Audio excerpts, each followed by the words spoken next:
बच्चों, आज के इस संस्कृत के वीडियो में सभी का स्वागत है। और आज कक्षा 8 की रुचिरा तृतीय भागा का पहला पाठ, जिसे हम लोग ने पिछले वीडियो में पूरा किया था, आज हम लोग उसके अभ्यास में दिए गए प्रश्नों को करेंगे। तो अभ्यासः ये दिया हुआ है पेज नंबर 3 पर। तो तीसरे पेज पर दिया हुआ है अभ्यासः, और इसके प्रश्नों को आज हम लोग समझेंगे। तो अभ्यासः यहाँ पर हम लोग हेडिंग डालेंगे, अभ्यासः।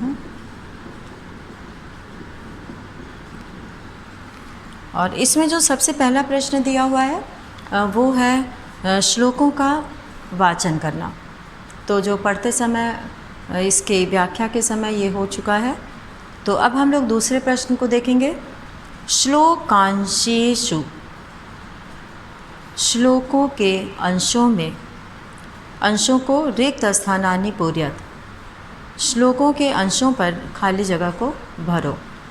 तो यहाँ पर श्लोक का कुछ अंश दिया हुआ है और बीच में खाली जगह है, कभी पहले खाली जगह, कभी अंत में खाली जगह है।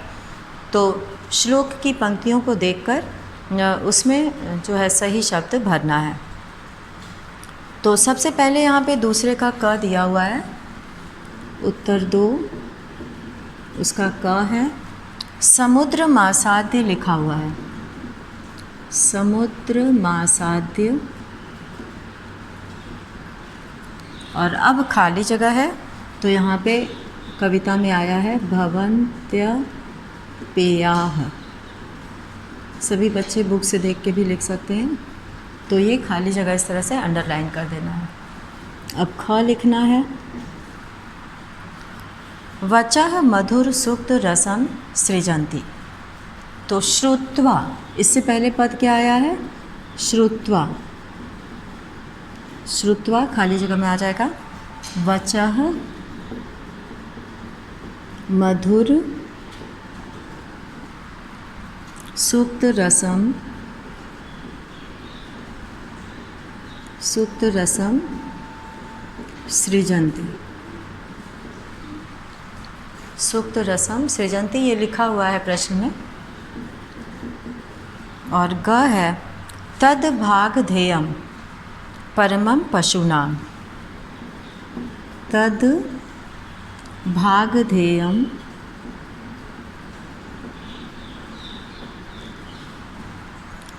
पशु नाम लिखा हुआ है, उसके बीच में परमम पद छुटा हुआ है। परमम, परमम पशु नाम। घ है विद्याफलम, विद्याफलम।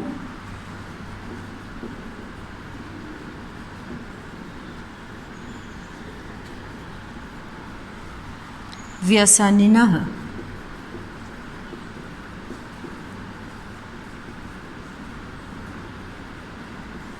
व्यसनिनः कृपणस्य सौख्यम।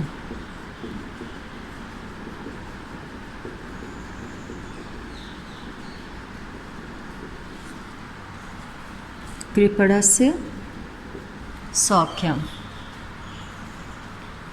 और अब है उसके बाद पौरुषम विहाय, पौरुषम विहाय यह अवलंबते। इसके बीच में आ जाएगा दैवम। यह मतलब जो,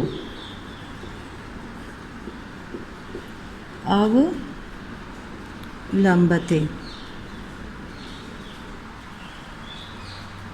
और फिर च है चिंतनीया ही विपदाम, चिंतनीया ही विपदाम प्रतिक्रिया।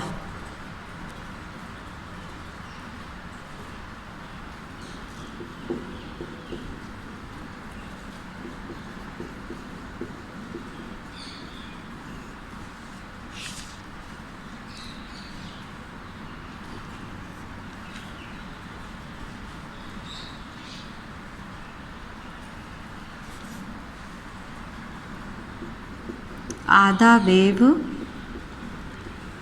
चिंतनीया हि विपदाम आदावेव प्रतिक्रिया।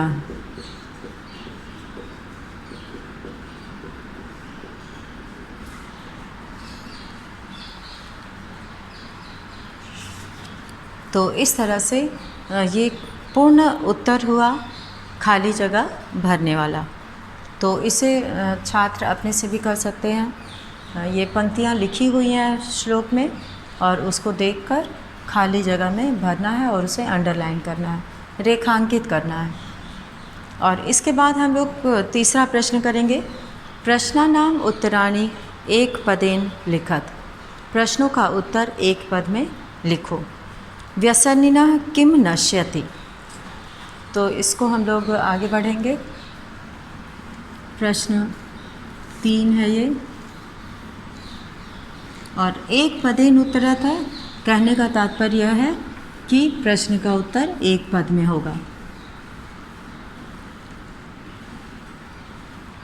तो यहाँ पर प्रश्न संख्या 3 है, उत्तर संख्या तीसरे का उत्तर है और इसमें विद्याफलम पहला है। व्यसनिनः किम नश्यति विद्याफलम।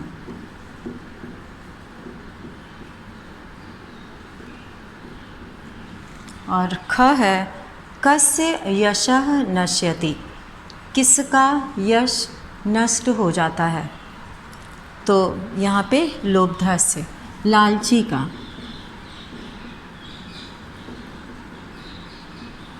लुब्धस्य लालची का। मधुमक्षिका किम जनयति। अगला क्वेश्चन है ग मधुमक्षिका किम जनयति। तो मधुमक्षिका माधुर्यम। माधुर्यम जनयति। और अब है घ मधुर सुक्त रसम के सृजन्ति। मधुर सुक्त रसम के सृजन्ति। मीठे शहद रूपी रस का मीठे सुक्ति रूपी रस का निर्माण कौन करते हैं। सृजन्ति मतलब निर्माण। तो संताः बहुवचन है ये। संताः संत लोग।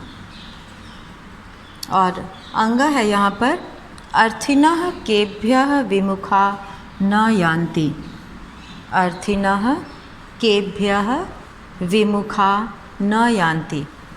तो महिरुहेभ्यः पेड़ों से कोई भी वापस नहीं जाता है। पेड़ों के पास से कोई भी। महिरुहेभ्यः ये पेड़ों के लिए प्रयोग किया गया है। वृक्ष।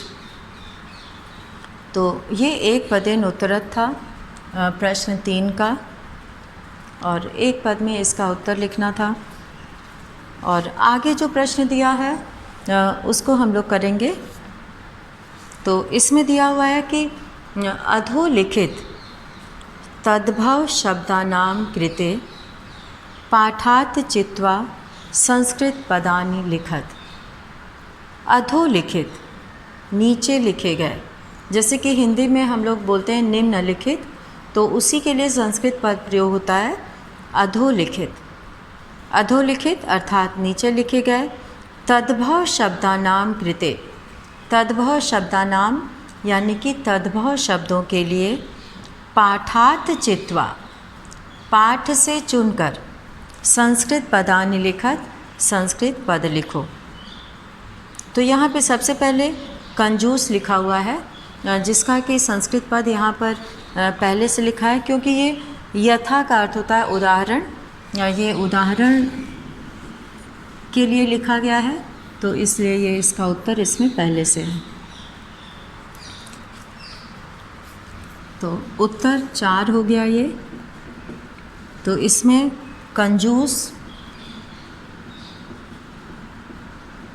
इसके लिए आया है कृपणा। और फिर है कड़वा। कड़वा के लिए प्रयोग किया गया कटुकम।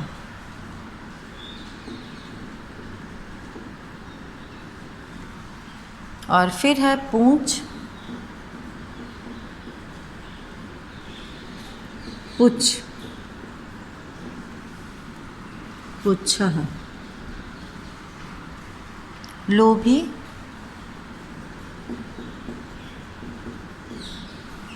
लोभी के लिए लुब्धः।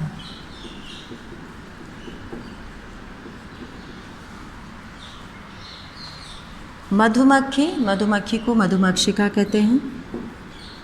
मक्खी को मक्षिका,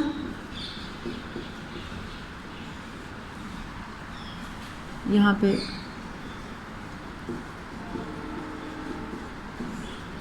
मधुमक्षिका।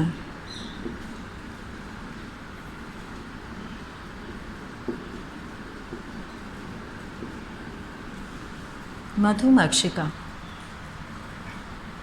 और अब यहाँ पे तिनका।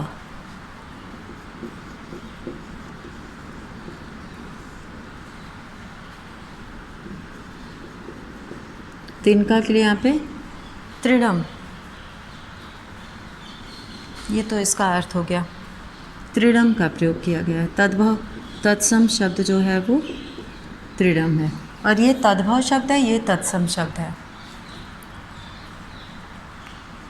मक्खी, मक्षिका से मक्खी है।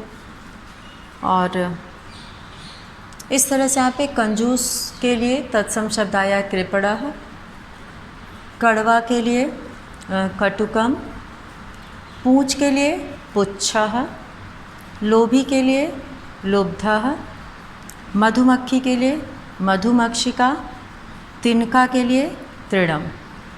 तो इस तरह से प्रश्न 4 में तद्भव शब्दों के लिए पाठ से संस्कृत पद चुनकर लिखा गया। और अब हम लोग यहाँ पर 5वां प्रश्न करने जा रहे हैं।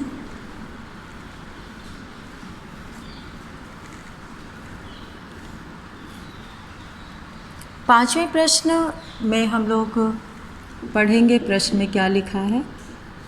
तो इसमें लिखा है कि अधोलिखितेषु वाक्येषु, अधोलिखितेषु वाक्येषु, नीचे लिखे गए वाक्यों में कर्तृपदम, क्रियापदम, कर्तापद और क्रियापद चित्वा लिखत। च मतलब और होता है, कर्तृपद यानी कर्तापद और क्रियापद चित्वा मतलब चुनकर, लिखत मतलब लिखो। तो इसमें जो है कर्ता और क्रिया, ये 2 यहाँ पे तालिका दी हुई है और उसमें लिखना है। तो यथा वाला तो इसमें पहले से लिखा हुआ है, तो हम लोग शुरू करेंगे क से। कर्ता और क्रिया।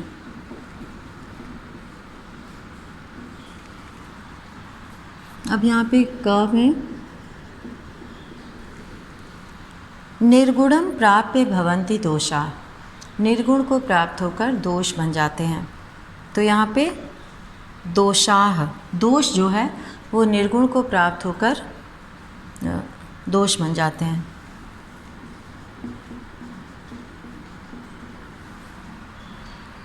भवन्ति,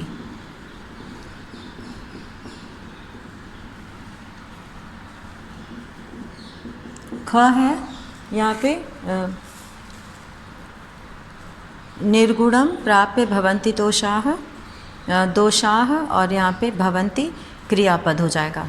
ऊपर वाले में यथा में जैसे सृजन्ति था, सृजन करते हैं, भवन्ति मतलब होते हैं, तो होने का बोध हो रहा है। तो यहाँ पे ख है गुणगेषु गुणाः भवन्ति, गुणाः,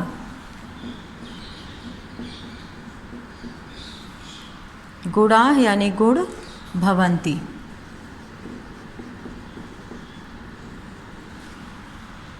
और अब है यहाँ पे ग, गुणगेषु गुणाः भवन्ति यानी गुणवानों में गुण होते हैं, तो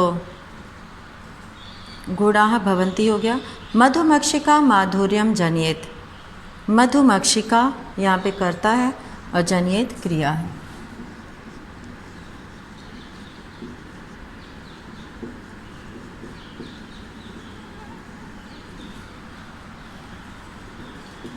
मधुमक्षिका जनियेत।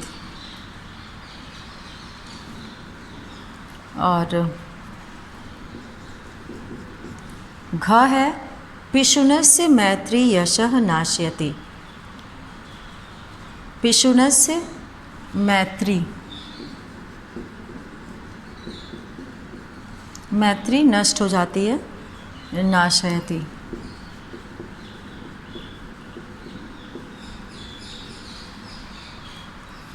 और अंगा है यहाँ पर नद्यः समुद्र मासाद्य। नदियाँ समुद्र में प्राप्त होकर अपेयाः भवन्ति। तो नद्यः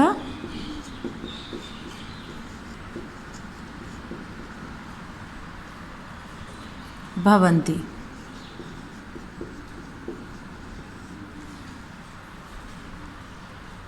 तो ये था हम लोग का प्रश्न संख्या 5 का उत्तर। इसमें कर्ता और क्रिया वाक्य से खोजकर लिखना है। और छठे प्रश्न में हम लोग को करना है कि रेखांकितानि पदानि आधृत्य। रेखांकितानि पदानि आधृत्य, रेखांकित पद के आधार पर प्रश्न निर्माणम कुरुत। रेखांकित पद के आधार पर प्रश्न निर्माण करें। तो यहाँ पर एक शब्द को रेखांकित किया गया है, अंडरलाइन किया गया है, और उसी से वाक्य बनाना है, प्रश्न बनाना है। तो प्रश्न के लिए जो है इसकी जगह पर प्रश्नवाचक पद का प्रयोग करना है और अंत में प्रश्नवाचक चिन्ह, प्रश्न चिन्ह लगाना है। तो शुरू करते हैं हम लोग इसे।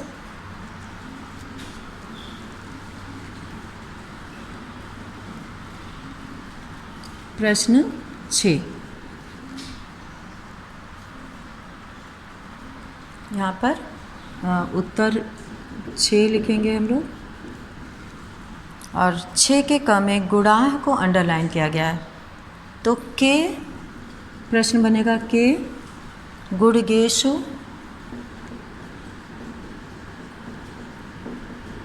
के गुणगेषु गुणाः भवन्ति। तो इस तरह से यहाँ पे प्रश्न चिन्ह लगा देंगे। और यहाँ पे ये प्रश्नवाचक शब्द का प्रयोग किया गया है। कौन गुणवानों में गुण होते हैं? तो उत्तर होगा गुणाः।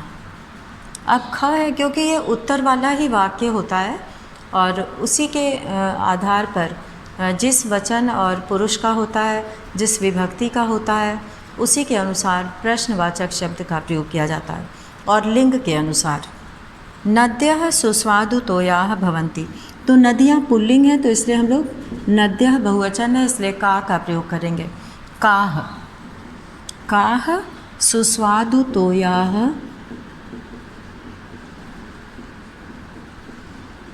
काह सुस्वादु तोयाः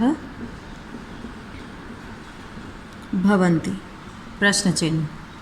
तो इस तरह से ये पूर्ण जो है वो प्रश्न बना है। लुब्धस्य यशः नश्यति। लालची का यश नष्ट हो जाता है। तो किसका यश नष्ट हो जाता है? तो कस्य का प्रयोग होगा क्योंकि ये पुल्लिंग है। कस्य, कस्य यशः नश्यति। और मधुमक्षिका माधुर्यमेव जनयति। तो मधुमक्षिका स्त्रीलिंग है, एक वचन है, इसीलिए का प्रयोग करेंगे।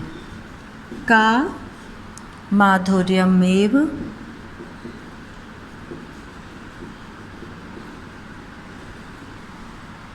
जनयति।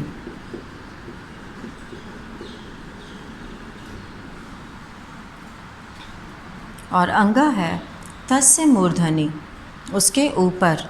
तो यहाँ पे कुत्र जगह पूछ रहा है तो यहाँ पे तस्य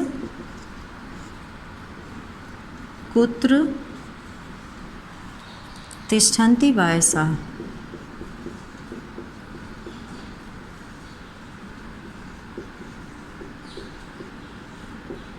तस्य कुत्र तिष्ठन्ति वायसाः। तो इस तरह से यहाँ पे इन पांचों वाक्यों से प्रश्न बनाया गया और सभी में प्रश्न चिन्ह लगाए गए हैं और प्रश्नवाचक शब्दों का प्रयोग किया गया है।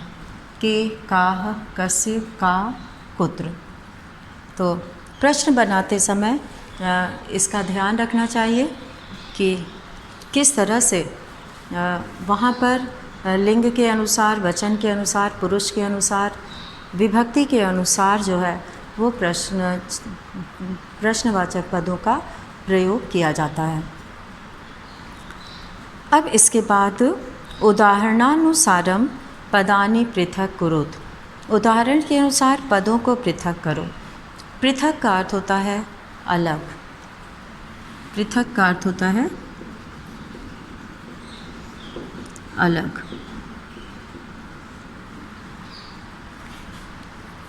तो पृथक करो मतलब अलग करो। अलग करना संधि विच्छेद भी कहलाता है, क्योंकि जब दो या दो से अधिक पद मिले होते हैं तो उसमें संधि होती है, और संधि वाले शब्दों को अलग करना संधि विच्छेद कहलाता है। तो संधि विच्छेद जो है यहाँ पे शब्द न लिखकर यहाँ लिखा है कि उदाहरणानुसारम पदानि पृथक कुरुत। उदाहरण के अनुसार पदों को अलग करो। तो यहाँ पर पहला जो है उदाहरण दिया हुआ है उसे बच्चे बुक से देख के लिखेंगे। यहाँ पे जो हम लोग 7वें प्रश्न का करेंगे, उत्तर 7।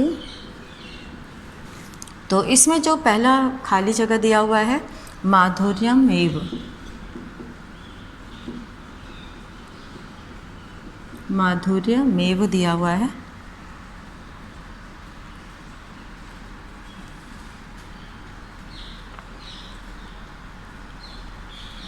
माधुर्यम एव।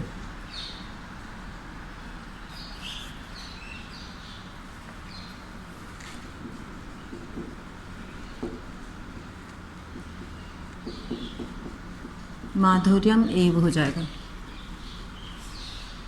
और अब है अल्पमेव। अल्पमेव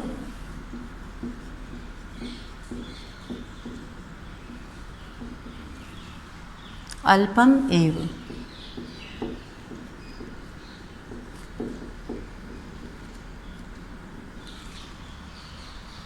सर्वमेव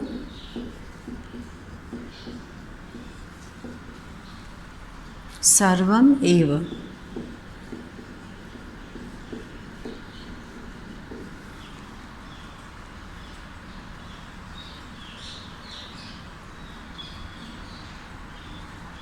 और दैवमेव दैवम एव। दैवम एव।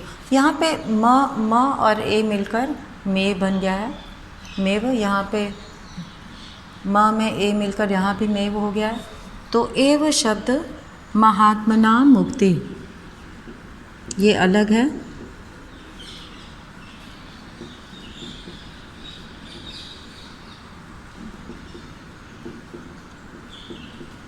इसमें जो है महात्मनाम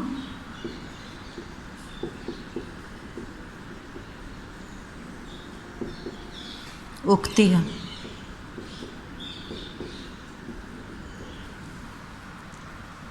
विपदाम मादावेव।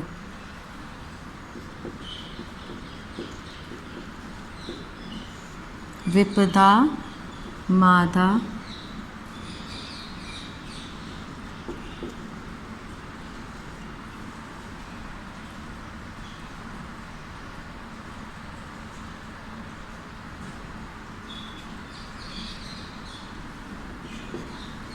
विपदा मादा वेव। अब इसमें जो है जब भी हम लोग संधि विच्छेद करते हैं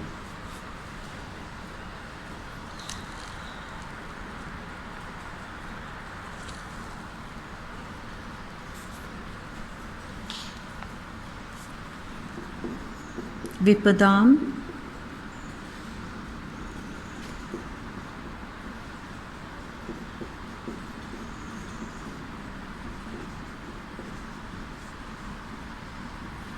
आधा वेव।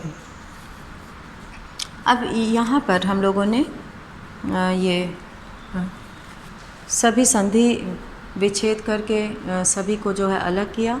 और अब इसमें जो है हम लोग देखते हैं योग्यता विस्तारः करके लिखा हुआ है, और योग्यता विस्तार में बहुत से समानार्थक पद लिखे गए हैं, समानार्थक श्लोकों को लिया गया है। तो प्रस्तुत पाठ में हम लोग इसे एक बार पढ़ेंगे। इसमें नीचे एक व्याकरण का नियम भी लिखा हुआ है जिसके बारे में हम लोग जानेंगे।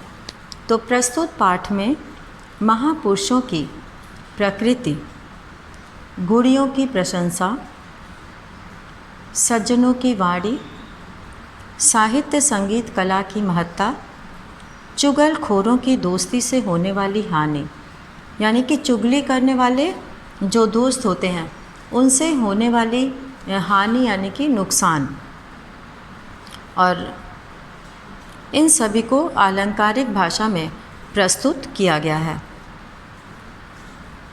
पाठ के श्लोकों के समान अन्य सुभाषितों को भी स्मरण रखें तथा जीवन में उनकी उपादेयता संगति पर विचार करें।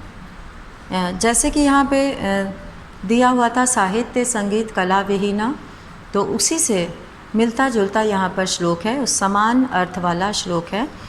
ये शाम न विद्या न तपो न दानम, ज्ञानम न शीलम न गुणो न धर्मः, ते मर्त्य लोके भुवि भारभूताः, मनुष्य रूपेण मृगाश्चरन्ति। ये शाम न विद्या, जिसके पास न विद्या है, न तप है, न दान है और न ज्ञान है, तो ऐसे मनुष्य जो है इस पृथ्वी पर, ऐसे मनुष्य इस पृथ्वी पर बोझ बने हुए हैं। मर्त्य लोके, मर्त्य लोक कहा गया है मृत्यु लोक को, भुवि अर्थात धरती पर, भारभूताः बोझ बने हुए, भार यानी कि बोझ, जो वजन होता है बोझ बने हुए, मनुष्य रूपेण, मनुष्य के रूप में, मृगाश्चरन्ति पशु विचरण कर रहे हैं, पशु घूम रहे हैं। तो ये शाम न विद्या न तपो न दानम, ज्ञानम न शीलम न गुणो न धर्म, ते मर्त्यलोके भुवि भारभूता मनुष्य रूपेण मृगाश्चरन्ति। दूसरा है यहाँ पर गुणाः पूजा स्थानम, गुणेषु न च लिंगम न च वयः। गुण जो है वो पूजा का स्थान ग्रहण करते हैं, यानी कि पूजनीय होते हैं, और उनके लिंग और आयु कोई भी मायने नहीं रखती है। और ग है न्यायात् पथः प्रविचलन्ति पदम न धीराः, न्याय के मार्ग पर चलने वाले, धीराः यानी कि वीर पुरुष, कभी भी प्रविचलन्ति यानी विचलित नहीं होते हैं। न्याय के मार्ग पर चलने वाले धैर्यशाली मनुष्य कभी भी अपने मार्ग से विचलित नहीं होते हैं, अर्थात वो अपना मार्ग बदलते नहीं हैं, वे हमेशा न्याय और अच्छे मार्ग पर चलते हैं। दुर्जनः परिहर्तव्यो विद्या अलंकृतो अपि सन, दुर्जन का, दुष्ट लोगों का त्याग कर देना चाहिए। परिहर्तव्यो मतलब छोड़ देना चाहिए दुर्जनों को, वो चाहे कितना भी विद्वान क्यों ना हो, विद्या से अलंकृत हो अर्थात सुशोभित हो, वो विद्या से सुशोभित होते हुए भी अगर वो दुर्जन है तो उन्हें छोड़ देना चाहिए। तो इसी तरह से यहाँ पे और भी श्लोक लिखे हुए हैं, तो ये सभी श्लोक जो है वो समानार्थक हैं।